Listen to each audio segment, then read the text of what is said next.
What's good with y'all, Culture Vultures? It's your boy Zach here for another episode of The Breakdown. And today's film is a classic, Alice Doesn't Live Here Anymore, directed by Martin Scorsese, starring Ellen Burstyn, Alfred Lutter, Diane Ladd, Harvey Keitel, Jodie Foster, and Kris Kristofferson. It follows a woman played by Ellen Burstyn, whose name is Alice Hyatt, and her husband tragically dies in a car accident, and she's living in New Mexico, and she is devastated by it.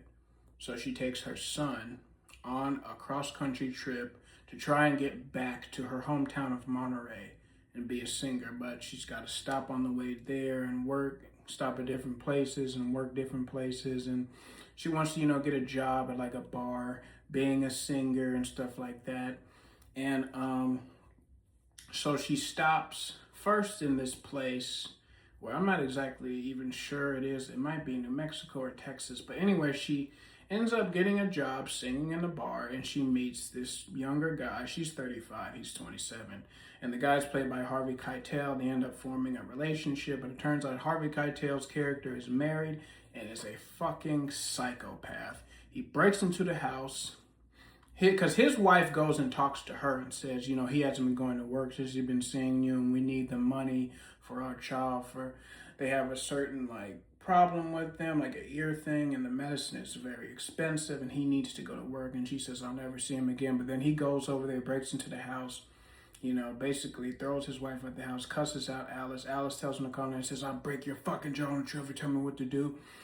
Destroys the whole place where they're staying at the hotel and shit like that. The son is terrified, says, I'll see you at 1:30. And the movie definitely turned into a Scorsese movie again at that point. I mean, you can tell it has the beats of a Scorsese movie all throughout it. If anybody that's a fan of Scorsese knows what I'm talking about. Just like the domestic disputes between the family. It's shot in a very intimate and very tense way that you really feel those moments. And then when he breaks into the house, breaks the glass and knocks over everything and is screaming and yelling and all in her face, and she's just crying and she's shaking. And then smartly, her and her son, they get the fuck out of there. And they end up in this place where she gets a job as a waitress in a diner, not singing, just waiting tables in a diner. And, it's a nice little place. Her son, he goes and takes guitar lessons. It's still the summertime. School hasn't started yet. And then, she meets this guy played by Kris Kristofferson who works on a ranch, and they ended up forming